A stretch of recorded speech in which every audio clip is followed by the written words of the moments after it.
When it comes to your child's health, You want care that's close, convenient, and centered around the needs of your family. At MMC Pediatrics, we're more than just doctors. We're partners in your parenting journey. here for every growth spurt, for every boo-boo, every fever, and every flu. Our team approach means that your child always sees someone that knows them. We are MMC Pediatrics. We are right beside you. Every step of the way.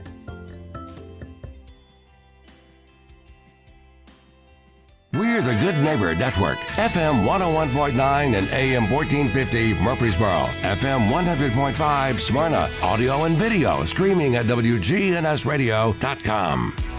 This is the Roundtable, Tennessee Association of Broadcasters Award winner for Best Local Talk Show. A look at the news, views, politics, sports, and people shaping Rutherford County. Good morning, everyone. This is Mr. Murfreesboro, Bill Wilson, and welcome to the Roundtable here at WGNS.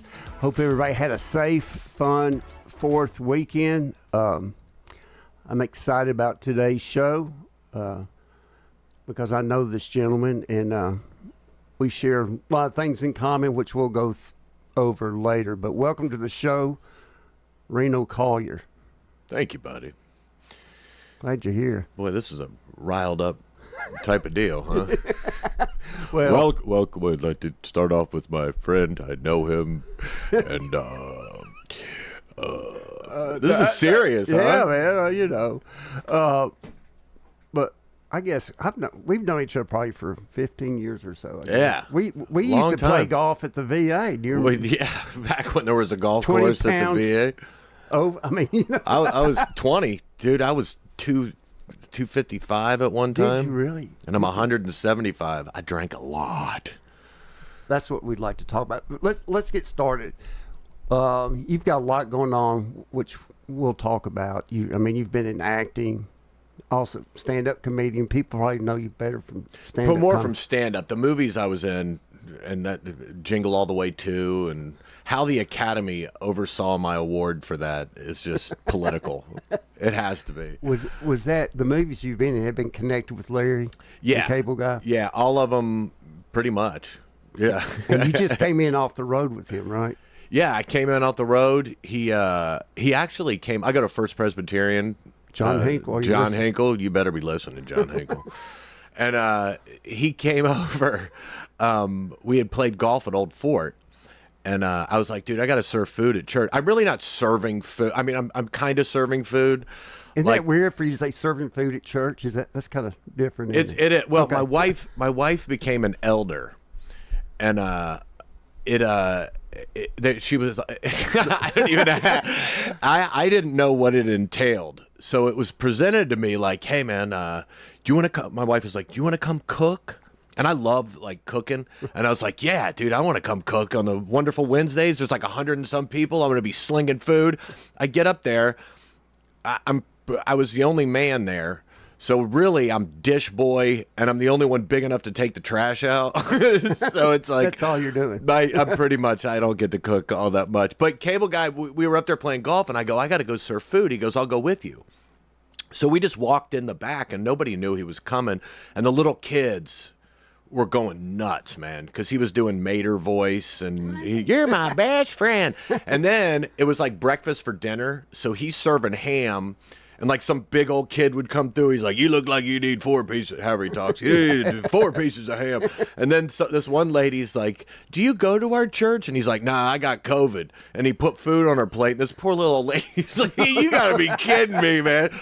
But where was John during this? Was he wasn't even there. I don't know if he was there or not. But it was fun, man. He's a solid dude. Is he from Oklahoma or is Nebraska? Nebraska. Yeah, we've toured together for 25 years. How did y'all meet? Same manager. Well, no, we met back when I was a bartender at a comedy club, and he was an opening act. Yeah. How did you get into comedy? I was stupid. My mom I kept getting fired from jobs, and she was like, look, you just need to find your favorite thing in the world to do and figure out a way to make money at it. And I took her literally, like, I just graduated from college. I was like, I love drilling beers and telling dirty jokes. I'm a comedian. And plus, when I was a little kid, I wanted to be Eddie Murphy. Right. I wanted to be a black Murphy guy. Raw. Yeah, dude. I used to listen, and comedian and delirious. Saw me at Murphy Center. Did you? Yeah. Yeah, I mean, I never laughed as hard as I did when I was 11 years old listening to Eddie Murphy talk about Mr. T and Mr. all T. that stuff. Yeah. Ice cream. Yeah. I got some ice cream. Yeah. So, and then I realized I would never be a black guy in a leather suit. So it kind of, That was it. I had to and find you went my to way. military school. Where were you born? Where were you raised? Where'd you go to school? Let's get into the drink and all that stuff. Okay, I was born in California at Vandenberg Air Force Base. My dad was in the Air Force back then, but I only lived there for a couple years, and then we lived in Virginia, and then North Carolina. I lived in North Carolina and Georgia, and then Los Angeles, and then I've been in Murfreesboro for 23 years. Yeah, you've been here for Yeah. a good bit. Good while. And my military school was in Virginia. And that was in high school? Yeah, from 14 to 18. And you had to go to that, or you chose to go to that? Well, you know how your parents get older and history gets rewritten? You know what I mean? Now my parents are like, well, you wanted to go to military. I'm like, who wants to go to military school? I didn't want to, nobody wakes up and goes, when you're 14, like, what? I want to start shining my shoes and brass and marching everywhere and no girls. And yeah. Let me ask you this, because we share one thing for sure in common is we're both, can I speak to you? That's 100%. A recovering alcoholic addict. Yeah, I think you were way worse than me, but yeah. my inventory's around Middle Tennessee. Let's get back to you. I like the way you projected on me. Yeah. But do you remember your first drink? Do you remember? Or some people do, some people don't. Or do you remember what it did for you? Let's dive into it. Yeah. So maybe we can help somebody who's has a hangover right now. Dude, I'm all about it. I was probably about 12, I think. Experimenting. Yeah, well, somebody's parents went out of town. This kid's parents went out of town, and I got hammered. Just, I went nuts, and we were trashing the house, and, it was like just running amok, and I threw up, and I wet my pants, and it was just, it was all muddy.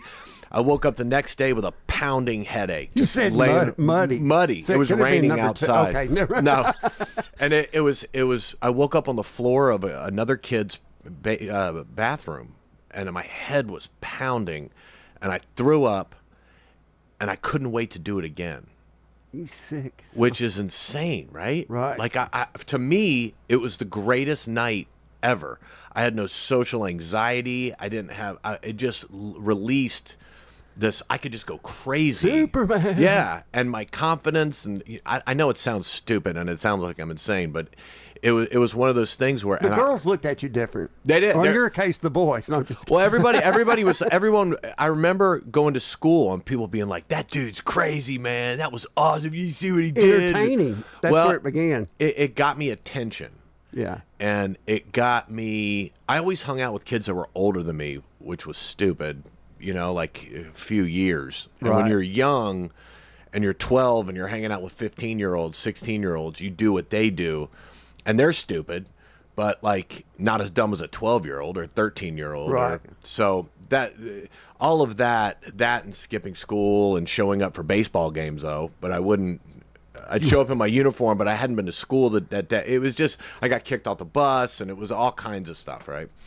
So that's when I went to military school, which was the greatest thing that I probably did. Actually, getting sober and finding God was the greatest thing I ever did. But that was a good decision on my parents' part to get me out because I was going down. Little rebel hellion. Yeah, I just wouldn't listen. I didn't care. You didn't care what time it was. No. Where's my neck? What are we doing now? I want to do something now. Every day was the worst advice I ever got. Was I kept skipping school and showing up to my baseball games, and my baseball coach was like, "Reno, you're screwing up baseball. Your potential." Yeah, and he goes, "Don't skip school. Just go and don't do anything." And for me, it was an epiphany. I was like, "Yeah." And he goes, "Just make it your playground. Do whatever you want." And I was like, "Yeah, that's what I'm going to do." And that's what I did. And then I went to military school. Wow. So military school, you were into what, 12th grade? Yeah, from 9th grade to 12th grade. You lived there. And then you went to college. Where did you go to college? Elon. At Elon. And I went there to play baseball. So you really were a legitimate baseball player. Yeah. I What loved position it. did you play? I pitched and played third base. And when I got to college, I'd been in an all-boys military school. And I You got were to just ready to Oh, dude, let loose. 5 of us went to the same school. We went through a very traumatic ordeal. And so we were like, we're just going to hang together. So I went to this small school in North Carolina, and it was when I got there, there was booze everywhere, and there were girls everywhere, and I hadn't been around that except for magazines. Yeah, occasionally, and I was just like, ah! And they're like, we're running at 5:30 in the morning. I'm like, you are? I'm getting home at 5:30. Like I just went nuts, and that's why when I got out of college, stand-up comedy was a great thing for me. I was teaching school part-time and bartending at a comedy club. What were you teaching, like history? PE? I was a history major, but I taught PE at a private school. Cool. And I happened to walk in and apply the day a guy got fired. So it was just automatic. Luck of the, But I'd bartend all night and then go stand out in the sun sweating it out with these kids and booze, It was a mess. But in comedy, I often think about this, and when I'm in a recovery meeting, is when I first got in there, I was like, dude, these people are dirty, and do they not know who I am? I'm on television. Like, for God, I don't belong here. About 2 weeks in, I started to realize, no, I belong here. It's just that I have a job that celebrates it. Getting wasted is celebrated in comedy, especially when I came up. Right. Like it was free booze, anything you wanted to do was just run amok. It was college for adults in different cities, so you weren't even held accountable. What city in North Carolina was Elon? Was it? It's in a town called Elon College, but it's Burlington. It's by Greensboro. The Coke factory. In between. I think that might be Vermont. Maybe it is North Carolina. I really didn't There's pay a lot of attention. furniture sold over there. Okay. Yeah. But it's in between Chapel Hill and Greensboro. Right. And it was a great school. I had a blast. So you got out. You went to college, not like me. It took me 8 years to graduate. It took you, what, 4 years? You were out? 4, and every summer. I didn't leave. You just stayed. I just stayed and kept taking classes. It was better for the family for you to stay. Yeah, it was weird. I joined the Marines during the first Gulf War when I was in college, and my mom flipped out. My stepdad was a Vietnam veteran helicopter pilot. He's like, you're an idiot. He's like, this thing's going to be over before you get out of boot camp. I'm like, I don't care. I'm going. I'm getting drunk, watching CNN, blowing stuff up. And my friends from military school, so many of them went. Right. I was like, I'm going with them.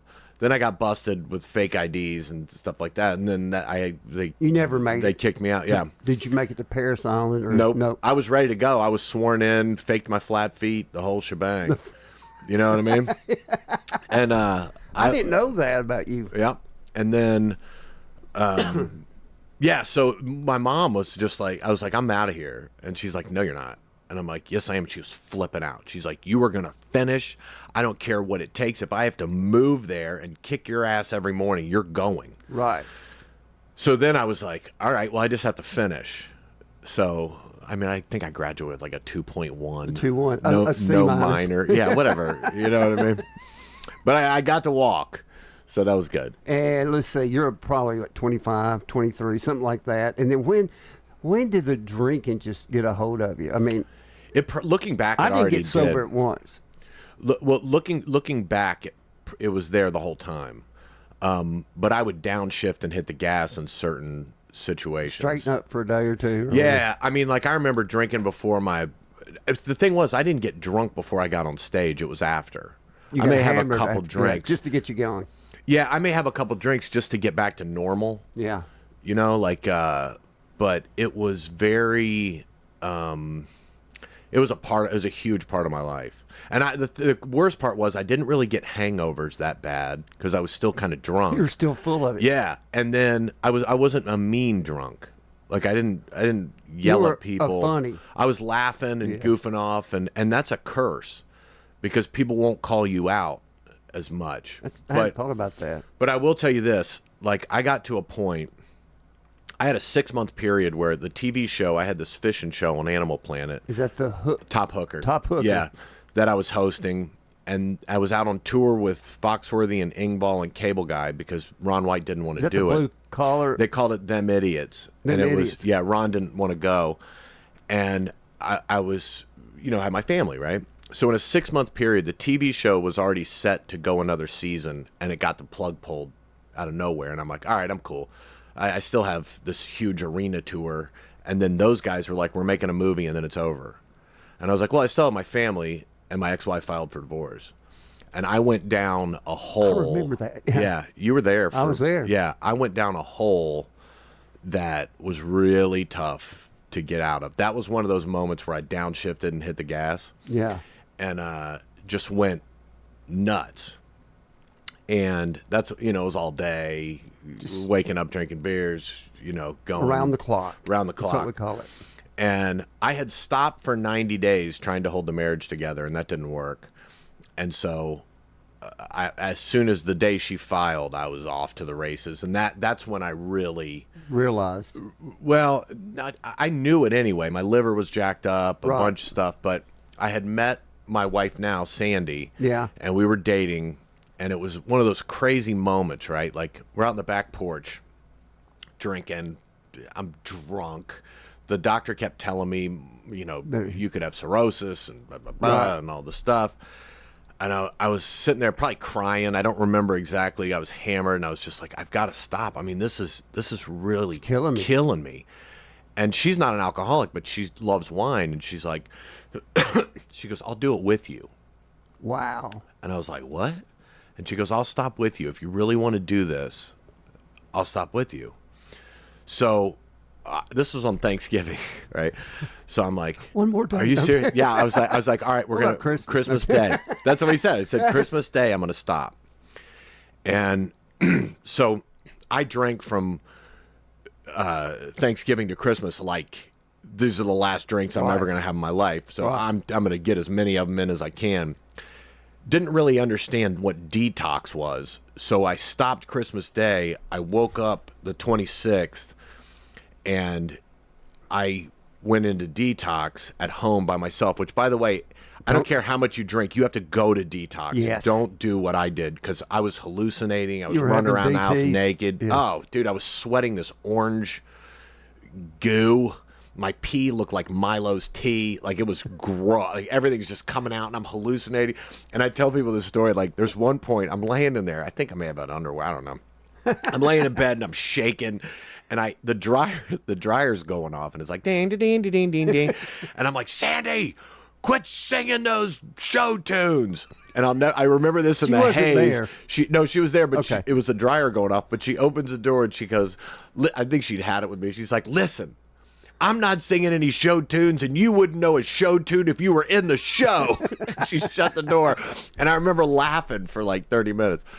But I luckily had a lot of friends who had been in a program, and therefore people that I used to party with really, really, really hard had done it.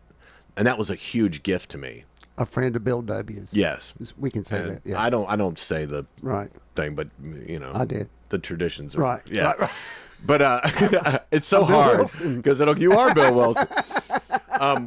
But it was that was going into those rooms is where I found God. Like, I'd been to church and I believed in God, and all that. Like, I was. And I could talk the talk, man. Like, if you wanted to, Jesus will do this. And I could sell it, man. Yeah. And if I needed, I would manipulate people. Like, if I needed them, if I felt like I needed them to think I was a good person, I could talk God all day. Manipulate. But I was a foxhole, Yeah. I'll never do it again. Please Get me out of here. Yeah. I don't want to be in jail. Right. But those rooms were the greatest thing that I ever did. It was for me. It was a leveling of the playing field. I mean, it didn't matter how much money you had or didn't have, what color skin, what sex you are, if you're an attorney or if you're a homeless. Because my thinking of alcoholics were people who lived in bridges. They weren't. They were destitute. That's not always the case. No, and if you think you can't, or educated, not educated, you know what I mean. If you think you can't end up like that, you're lying to yourself. Right. So there are people like that, but if you were to talk to them, nobody wanted to do that. No. Nobody wanted. Here's something, dude, that really hit me, right? So I do this podcast called Alive and Sober. It's with Back to the Bible out of Lincoln, You Nebraska. just started that in the last year. Yeah, and I haven't done a lot of press for it because I'm building a catalog. So if someone has to miss a meeting, they can go on this catalog and it'll be listed. So like, for instance, I have one that is coming out that we did, if you've been incarcerated, how to go through a job interview. That's awesome. Dude. Then there's episodes on shame, guilt, marriage, how to talk to your kids. I don't have any celebrities, and the people, everybody's like, get a celebrity. I don't want that. I want a guy who can't see his kids. The real. And yeah, I had a lady on who explains the process of getting back in touch with your kids and being able to spend weekends with them and stuff like Invaluable. that. Yeah, it's everything that I was afraid of. I've turned into an episode. That's awesome. So we go through all the steps. We go through what they mean, what they do. We go through everything What that it takes. Yeah, I mean, we've already got probably 60 of them done, and I want to get to 100 and then go, all right, so if you're going to miss a meeting but you're dealing with something, here's the episode. Go to this. Go to this. Yeah. Go to that. That's awesome. I spaced out, dude. I forgot what I was talking We about. were talking about. Yeah. So I go out to Nebraska, and I did a prison ministry thing where it's guys who have 5 years or less in their sentences. Are they white collar crimes or No. no? So No. these are hardcore Yeah. criminals. Okay. Yep. And a friend of ours had told me a long time ago when I first got sober. I've been sober like 6 months, and I'm like, You're like, pink "Want to cloud. preach?" Yeah. I'm going to save the world. And I'm going to do this. Ernest Ainsley. I went up to a friend of ours, an old black gentleman with dreads, and you know who I'm talking about. Yeah. And I do. He goes, how you doing, dude? And I was like, I don't know what's going on. I go, I went to Go USA today, and I rode go-karts. And then I got in the batting cage, and I'm listening to like 80s music, trying to find Nike Legends on thing. And I go, I don't know what the hell's happening. And he goes, how old were you when you started drinking? I was like, I don't know, like 12 or 13. He goes, my brother, you're still 12 or 13. And I was like, what?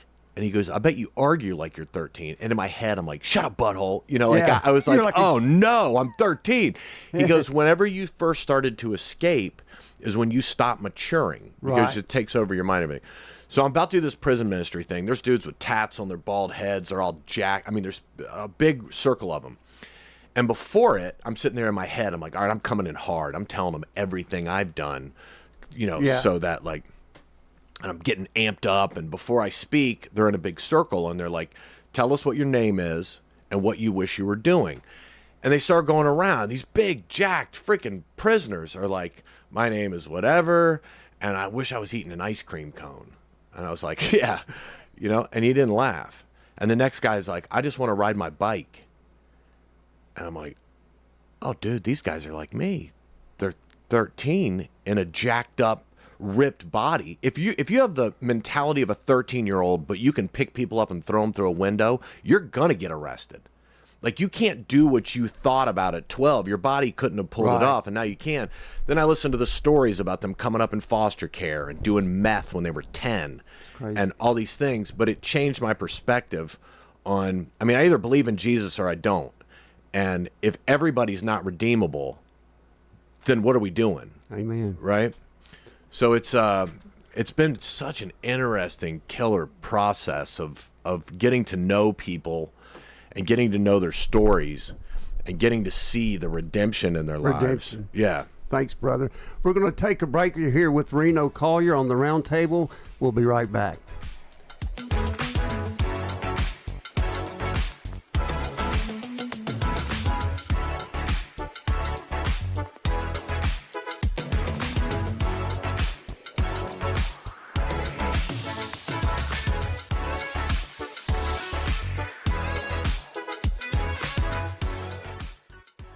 When it comes to your child's health, You want care that's close, convenient. And centered around the needs of your family. At MMC Pediatrics, we're more than just doctors. We're partners in your parenting journey. Here for every growth spurt, for every boo-boo, every fever, and every flu.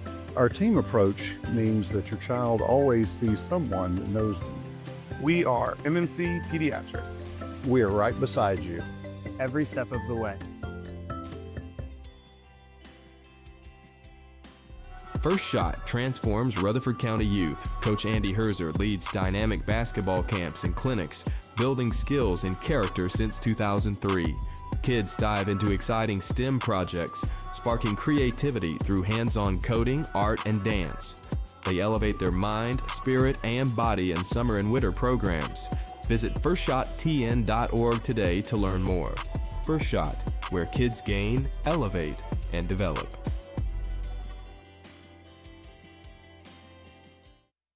Are you tired of feeling like just another number with your insurance provider?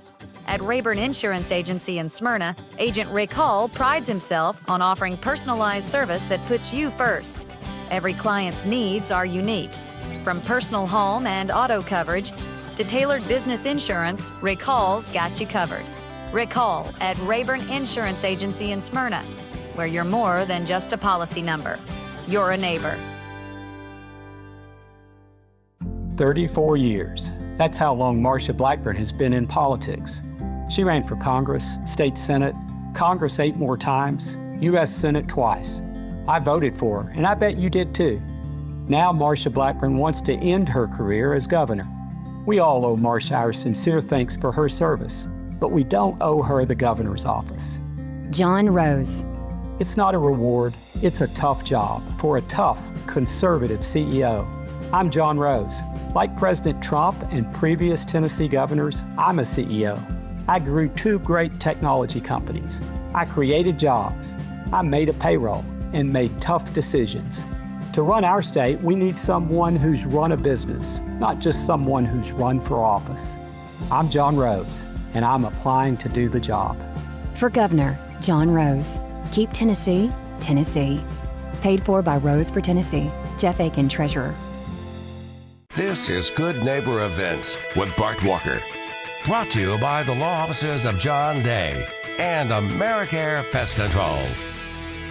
This is a paid legal ad. When a family member is lost as a result of someone else's negligence, the grief can be unbearable. It also leaves you with a lot of questions like, how did this happen? Who's responsible? And is my family going to be okay? That's a lot to go through, but with the law offices of John Day on your side, you don't have to go through any of it alone. We understand what you're going through, and we have the experience to get the answers, justice, and compensation your family deserves. Call the law offices of John Day. Now, Good Neighbor Events. Here's Bart Walker. Starting this weekend at the Art Center of Cannon County in neighboring Woodbury, 12 Angry Jurors. That's this weekend through July 19th. And the Art Center of Cannon County is at 1424 John Bragg Highway in neighboring Woodbury. Hey, would you like to learn more about this community?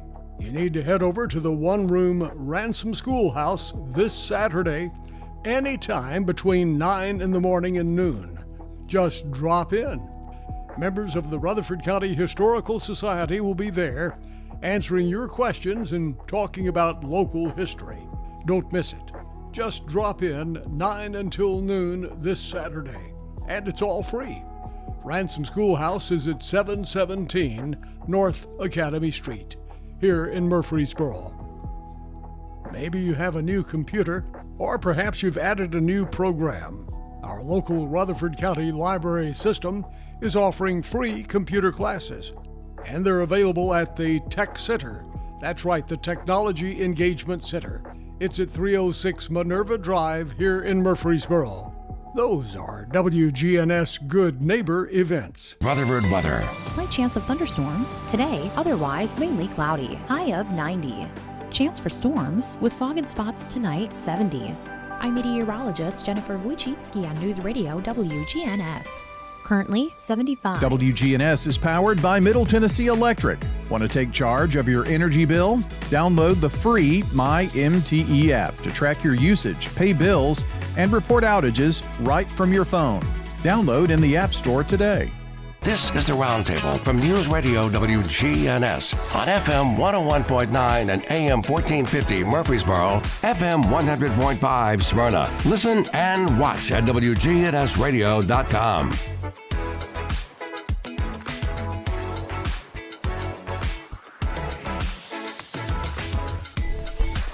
Welcome back to the Roundtable. We've been talking with Reno Collier. We were last talking about your prison ministry in Nebraska. So do you still do that? I'm going to do more, yeah. I loved it, man. So it was like these, like you were talking about when we just left for commercial, you were like 13 years old when you quit drinking, not when you quit. Yeah, when you quit drinking, you're still like a 13-year-old. You thinking about me. I'm a 13. No. I didn't quit drinking when I was 13. You started when you were about 12 or 13. Yeah. And that's when your mental, when you kind of stayed like that for a long time. I'm probably still like that. You're probably 16 now. And I hope so. I'm going to drive. So what are you doing now? I know, are you still doing the thing for the soldiers? Do you still do? Yeah, A Soldier's Child actually started in Murfreesboro 17 years ago. And I've hosted the golf tournament for 17 years. It started with one kid here in Murfreesboro. If you ever see that famous picture of the little boy getting a flag and he's crying?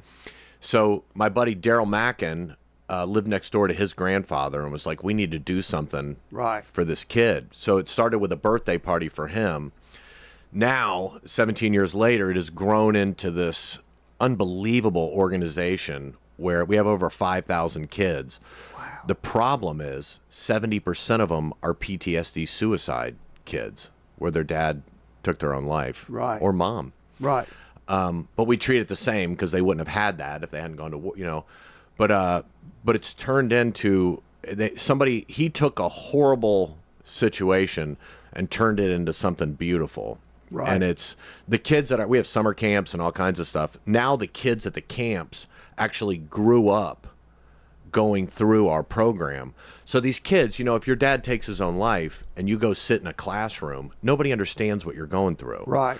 But in this situation, you can go somewhere where everybody has at least a good feeling for what you're going through. They can relate. Yeah. They can, and it's just like alcoholics. Like we only listen to other alcoholics. Right. It's the same thing in this too, and it's a beautiful organization. They do Christmas. I mean, it's a soldierschild.org. It's more than just a golf tournament. Oh, I only do the golf thing. Yeah, I do the golf thing and do some little things. I'm not carrying the load up there by any means, but I'm really proud to be part of it. Yeah, you've done a great job with that. And as far as suicide, you had a relative that affected you. I've had yes, and it was a lot of friends. Yeah, yep. And it's a weird thing, dude, because when my cousin unfortunately passed, I was only 6 months into sobriety, maybe a year. Yeah. And I was in Mexico, and Sandy called me and told me what happened, and I was flying home. I'm sitting in a bar in Mexico. And I call one of my buddies who's in the program, who I went to college with. Right. And he knew my cousin. And I was like, dude, I'm done. I'm going to get a drink. And he goes, let me tell you something. Don't you blame this on him. If you drink, it's because you've been waiting for something to happen where everybody will go, well, of course he did. Who could get through this without drinking? Where normal people would go, well, yeah, of course, if that wouldn't have happened, he wouldn't have. But he goes, don't blame it on him. He's been through enough. If you do this, it's your fault. Making it worse, yeah. And I didn't drink. It hit phone me. Call. That phone call is so magical. Like it's like sometimes, connection. yeah, we just need, because we get in our own heads and we can take ourselves to all kinds of dark places. It's not worth it. I'm not going through this again. But the craziest thing was, for the first time, I showed up to a family event, and my first thought was loving on other people, as opposed to, when are we going to drink? When am I going to get a drink? I can't believe he did that. He did this to me. Right. I had another very good friend who was a celebrity who took his own life. And it was the night before the finale of this NBC show I did. And for a couple days, I thought he did it on purpose to get back at me. You had that in your mind. I had that in my mind. That is nuts. That's not even a little bit sane. Like, I was so into myself that I thought somebody would take their own life to punish me. Like that's how twisted it gets. Us alcoholics, we're selfish, self-centered, self-seeking. All about me. Until we change. But, you don't ever know. Then it's like, well, if you do this, it's just, it's very selfish. But I guess nobody knows what somebody's going through. When they do pull the trigger or whatever they do to commit suicide. You don't know because, I mean, I've thought about it. I mean, we all have. Yeah, and if you're honest, it's one of those things where you put on a front. You know, people go, "I had no idea." Well, that person didn't want you to know. Right. The ones that talk about it don't typically do it. Right. Man, it's I hate such to say that. it's such wrong. a nasty. The whole thing is sad, and the ripple effect that leaves.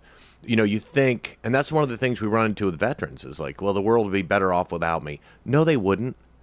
No, they're much better off with you. We just need to get you healthy. Right. And the mental illness compared to like somebody with we talked about this. Sorry, cancer runs heavy in my family. My biggest fear, oh Lord, cancer. Yeah. Because I've seen what it's done to my family and friends. Yeah. Now with mental illness, cancer, most people are compassionate. Hey, it's going to be okay. We're here for you. But when the disease centers in the mind, it's like, you idiot. Yeah. You had the willpower. You've got the willpower to stop this. See, willpower will take you a little ways. That's why we need God. It doesn't, and I'm not talking about in a churchy God. I'm talking about real. Like, I had to go to the bottom, and I made my bottom way deeper than it had to be. But God knows, like, if he just gives me something, I'll take advantage of it in 30 seconds and be like, oh, cool. So it's this easy. It doesn't even. So I put a lot of work into becoming a drunk. I had to put a lot of work in that same effort into digging myself out of it, or getting. I think of it more as God pulling me out of it. Like it's. I know people get squeamish when you talk about God. Some people like, I don't want to. Be squeamish. I could care less.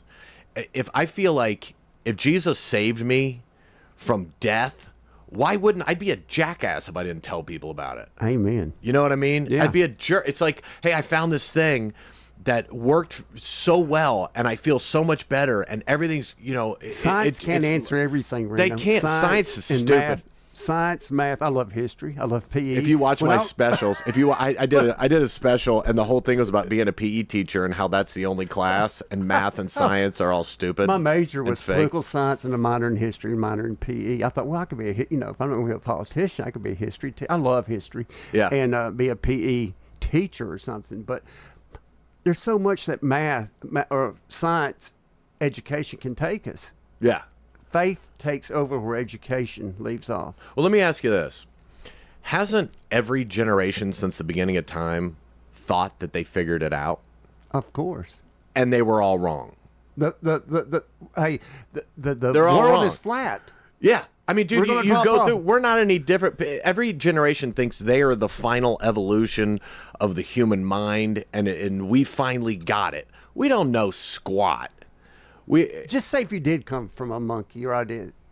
God created that monkey, you know what I mean? Well, I go back to the Adam and Eve, it's like, I always go, well, Eve ate the apple. Yeah. But as the man, I was supposed to protect her from, Yeah. I know better. Yeah. I know more than you. I know more. Evolution, I do, that's in my special too, as I was talking about monkeys. Evolution and evolution versus creation. And they named it.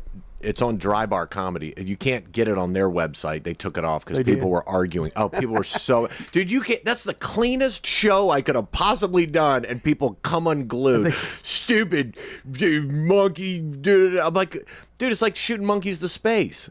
I mean, scientists, those were the brightest scientists in the world. Right. And they fired a monkey into space. They didn't even steal some idiot off the side of the road and cram him in there. They picked a monkey.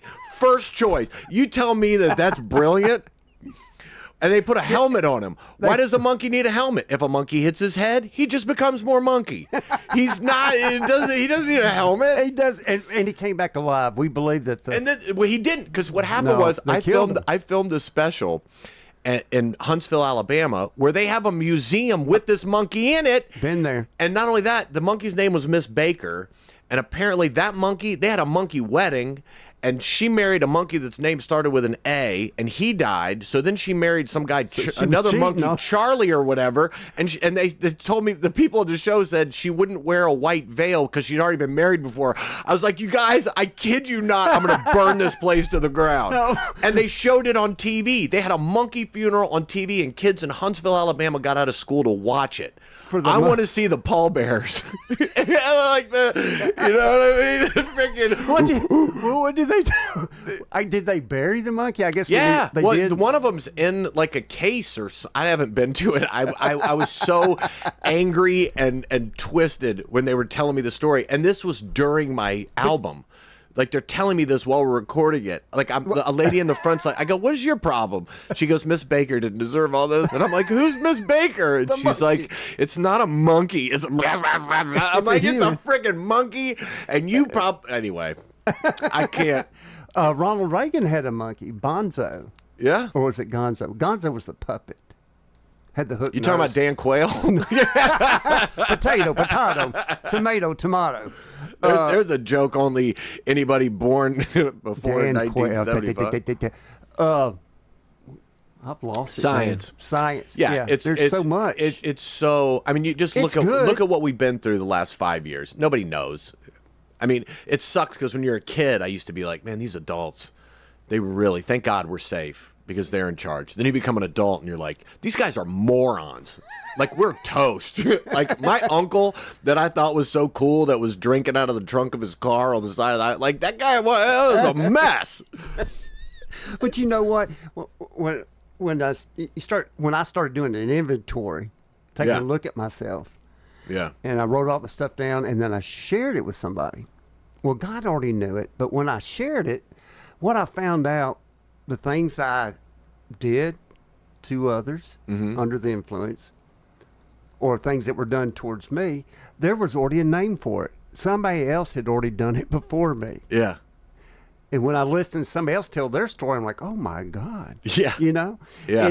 But we're all, you know, we're all like Elvis used to say, I'm mortal, man. If you cut me, I'm going to bleed. Right? Yeah. There's no, like, if you're a Democrat or a Republican, the blood's the same. I mean, we're all the same. We're all, I believe, children of God. And people don't understand. I don't have to understand everything. Every single one of us I don't have to understand everything. Think about if we approach. I don't want to understand everything. I don't want to know everything. Well, you can't, and it doesn't matter.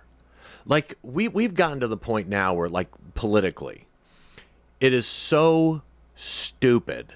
Like, there are basic needs that we all agree on. Right? Air, clean water, food, housing, clothing. We are all so close together, but for some reason we've taken little things and decided that these are the most important things in our world, in our life, and they're not. Whoever the president is, if you worship a politician, you're doomed. Amen. If you worship the government, you're doomed. My mom told me this a long time ago. She goes, Reno, I love you more than anybody on this planet ever will, and I'm going to let you down numerous times. No one could love you as much as I do, and I'm going to let you down, and I'm going to hurt you. Not on purpose, but I am. That's why we need God. Because if you put your faith in human nature and human beings, you're going to fail. You're going to fail. Right. There's no, and I don't mean fail like you're going to lose your money. Right. You can get lots of money. You can build lots of houses. You can have a boat. You can have all this material this stuff. But I used to think that rich people, and I've been lucky enough to hang around some really wealthy people. But I used to think that they had it all together and they were perfect. You go in their house and sit down and have dinner. That the love of money will destroy everything else around you. It's like the love of booze, the love of anything. Whatever you put in front of him. What's that? In front of the Lord, it goes away. Right. Kind of like recovery. Anything you put in front of your recovery, you'll end up That's exactly right. That's exactly. Recovery is focused on God. Right. Right. And that's why in recovery, I got to know him a little bit. Trust God, clean house, help others. Well, if you're on, I mean, my doctors were like, you're going to die. Like, we don't know if you have cirrhosis or not. You got 3 more months. He said 5 years. Okay. And he said if you have cirrhosis, you're going down. They don't give livers to alcoholics, and quite frankly, I wouldn't take one because I did this. Right. But when you are facing death, or and you've destroyed everything around you, it took that shedding for me to find God. It took all that total destruction. Just start over. Total naked. Just here I am. Yep. Vulnerable, open, lost. And I used to think about it like I was in quicksand and I was holding a stick. Yeah. And Jesus was just kind of pulling me one nudge at a time. Like, dude, I ain't gonna pull you out of here because you will run amok in 30 seconds. Right. And so it was and I'm terrible with patience, but I had to be kind of patient and kind of like, okay, Wow. We've been talking. This is Reno Collier. This is the Round Table. We'll be right back.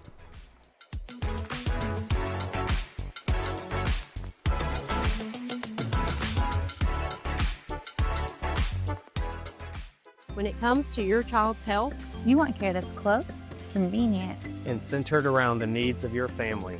At MMC Pediatrics, we're more than just doctors. We're partners in your parenting journey. here for every growth spurt, for every boo-boo, every fever, and every flu. Our team approach means that your child always sees someone that knows them. We are MMC Pediatrics. We are right beside you. Every step of the way. If I had to rate the office of John Day, I would definitely give him a 5-star rating. A 20 stars. Probably like 100 stars. John Day's office was wonderful. They are caring. Call the law offices of John Day. I would recommend them to everyone. Over 1,000 times a year, a lawyer refers someone who needs help in a personal injury or wrongful death case to us because we treat every referral in a timely, professional way. Trust the lawyers other lawyers trust. Trust the law offices of John Day.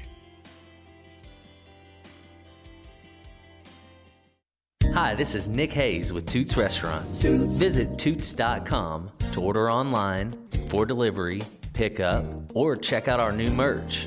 Toots.com. Hi, this is Wade Hayes at Toots Restaurants.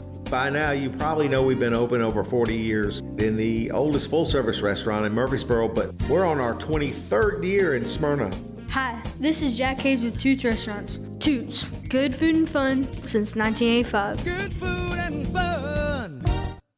Hey folks, it's Chip Walters from Exit Realty Bob Lamb & Associates, helping Middle Tennessee make smart moves in a fast-moving market. Whether you're buying, selling, or just exploring your options, you deserve someone who knows this community and treats your goals like their own. From first-timers to long-time homeowners, I'm here to guide you with clarity, confidence, and a steady hand. When you're ready to make the next move, start with someone you trust.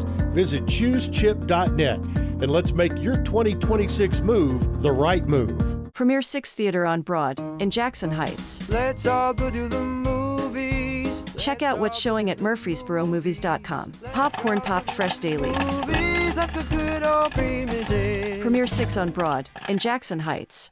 This is the Roundtable from News Radio WGNS on FM 101.9 and AM 1450 Murfreesboro, FM 100.5 Smyrna. Listen and watch at WGNSradio.com.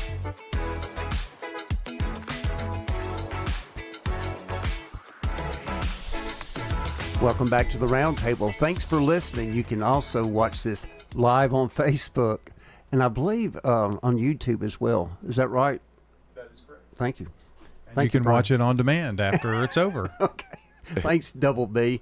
Reno, man, this has been awesome. You've got a TV show that you're working on? We're done. We filmed 13 episodes. It's called The Carve Off, and it's this killer chainsaw. I host it. It's a chainsaw carving competition. That's right. And the stuff these guys make is unbelievable. They start with like a 10-foot log. Turn it into a grizzly bear. Oh, dude. Well, the bears. Or Native American. Well, that's all I really knew about. Like, I was like, yeah, Gatlinburg, you're going to make a bear. And they're like, bears? I mean, dude, they make dinosaurs and ocean scenes. And they carved me. I had to take my shirt off for They them to carved carve me. That's why I lost so much weight because I was like, you're gonna take your shirt off, Just a big bubble, and like this swimming trunk things, and I was going, no, dude, like in your 50s, like skinny, good, fat, good, in between in your 50s is gross. Yeah. So my buddy does the announcing for the Mr. Olympia competitions. He's a bodybuilder, and I call him up and I'm like, Tim, what do you freaks do to shed and get ripped quick? So he sent me this diet, and dude, I went nuts for months, just going to the gym, going crazy, like, every day. Just boom, yeah, bam, because I bam. was always the Ain't fat staying guy sober. on TV. Like one of my jokes on the Comedy Central roast is I was like, a lot of you don't know who I am. I was Natalie on the Facts of Life because I look like the fat girl from Facts of Life. And I did. I was fatter than her, wherever I've you got are. pictures of us at VA golf course. Oh, yeah, dude. I mean, I look like I got stung by bees. I have no neck. My head just goes into my body. And I had these skinny legs. Like Sandy told me, like my calves look so skinny. She goes, your legs look like you broke them and just got your cast taken off. Like there was neuropathy in them. It looked like two toothpicks holding up a meatball. So I went nuts at the gym. And got the weight down, and then they were like, we're going to film another season, so I'm just trying to keep it off in case somebody mistakenly wants me to take my shirt off again. Right, that's hilarious. But the show is killer. You can go to the Carve Off. The Carve Off is on social media. I can't say when it's coming out or even what station. even what channel it's going to be on. There are 3 different places that it's going to end up on one of 3. But you can follow it on social media. What was that? The roast of you did it with Larry the Cable Guy. Who's that? Not Ross, Jeff Ross. Mm-hmm. Dude, he's crazy. He's nuts. The whole thing was nuts. Like I sat in between Toby Keith and Gary Busey. Gary Busey, he's out of his mind. He's not kidding. Like at the after party, they have this huge after party, and I knew Toby from USO stuff or whatever, and we're Nice drinking. guy, yeah. Great. He was the best, man. It's one of the most solid people you'd ever. So we're sitting there drinking or whatever, and Busey walks over, and you remember in Lethal Weapon when he had the lighter? He's standing there with a lighter burning his hand like, Mr. Joshua doesn't like after parties. And I was like, oh, dude. He was this literally guy's doing that. At an after party, not for attention. Like it was, they couldn't get him to go up on stage, right, to do the roast part. And when it's your turn, they put a red pillow behind your back. To let you know it's your turn. Yeah. So there's a commercial break. They come to him and they go, Gary, you're up next. And he's like, no, I'm not doing it. And they're like, what? They're like, you have to go up there. He's like, no, I don't feel like this feels weird. And they're like, Gary, you're the most talented person on this dais. You were in Point Break. And he's like, And they were like, Gary, you're Buddy Holly. And he goes, all right, I'll do it. Because he played Buddy Holly. Yeah. It was bizarre. It's wild that he's still alive. Yeah.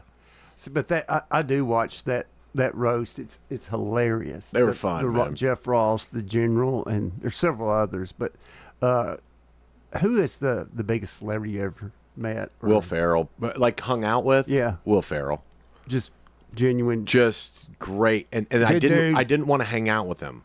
Because I was like, oh man, if he's a jackass, this is gonna suck. Like I'm gonna be, because I love him and Step everybody Brothers. loves Will Ferrell. Yeah, I mean, but he was the sweetest guy. Just down to earth. Down to earth. My ex-wife, I was out in the hallway talking to her on the phone. He's like, who are you talking to? I go, it's my wife. And he goes, let me say hi. He gets on the phone, and she's like, she thought it was you. and he goes, hey, and she goes, hey, and she goes, who is this? And he goes, Will Ferrell. And she's like, shut up, put Reno back on the phone. He's like, she's a peach. And he hands me the phone, and I go, what are you doing? And she goes, who was that? I go, Will Ferrell. She goes, oh my God, can I talk to him? I go, no, he doesn't like you anymore. You know what I'm talking? But he's a solid, good dude. Like he just talked to me about my kids. Yeah. And like, what's this like? And and Cable Guy will like stop and talk to everybody. He'll get on the phone with their mom. He'll do all this stuff. We get out of the car, and we're at Nebraska's football stadium. They're playing USC. Yeah. No, Cable Guy's a Cornhusker, and Will Ferrell's USC, so we were in the same box. So we get there, and there's thousands of people between the car where we were and where we have to go into the stadium. And I know how long it takes with Cable Guy. I'm like, this is going to be a nightmare. The Forever. door opens up. He's in all USC stuff. It's Nebraska. They're like, you're my boy, Blue. I'm like, it's going to take us 5 hours to get through this, people. All of a sudden, I feel the hood of my sweatshirt pushed over my head, and he's pushing me through the crowd. And he's like, get out of the way. This guy's on Comedy Central or something. He's very important. And he's just pushing me. And I'm like, is Will Ferrell jamming me through this crowd? We went ding, da, ding, ding, ding, ding. Right, got in the elevator. suite. Everybody laughed, had a good time. We get up there, and I go, dude, that's the most brilliant crowd work I've ever seen in my life. He's like, you get used to it. You just got to do what you can. You That's know? hilarious. Yeah, man. it was fun. He's one of those a comedy giant that comes in He's just a nice dude. Just a good dude. Yeah. What about, have you met Jimmy Fallon or any of No. the, or who else is there? No. Like, or Kimmel. I've met Kimmel. He's I pretty did a thing for a straightforward, show. Yeah. I mean, I don't know. He's all right. Yeah. I most of the people that I've met, it's pretty quick. You know, Just like a real yeah. Burger King It's counter. like, well, like with Will Ferrell, we hung out for maybe 5 hours, right? Like it wasn't, but I bet he would remember you though. I don't know. I mean, I don't care. It was. Yeah. I made a mess of it. I'll tell you after we get off. It was fun, and he was as cool as he could be. But it's with comics. It's weird. A lot of them. I don't want to say the people I don't like. Right. I'm not going to ask. But you. a lot of the TV shows and stuff. Martin Short was one of the greatest people He's hilarious. ever. I did his Comedy show. genius. Yeah, unbelievable. A lot of them, man. A lot of them are really cool. I did Bill Maher's show, and nice. You enough never guy. know what he's going to. Yeah, Bill Maher. Yeah, but comics are odd and insecure. Do you have a favorite comic?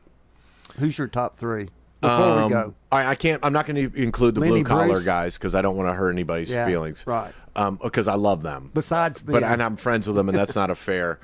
Brian Regan made me laugh harder than about anybody I've ever seen. Really? I think he is. And the guy, he doesn't do stand up anymore, but a guy named Anthony Clark used to destroy comedy clubs. Where we got like 1 minute. What do you? Anything else you want to say to anybody? Want to No. tell Sandy hello? No, it was good talking to all of you guys. Thanks for listening. I'll see you at Kroger. I live down the street.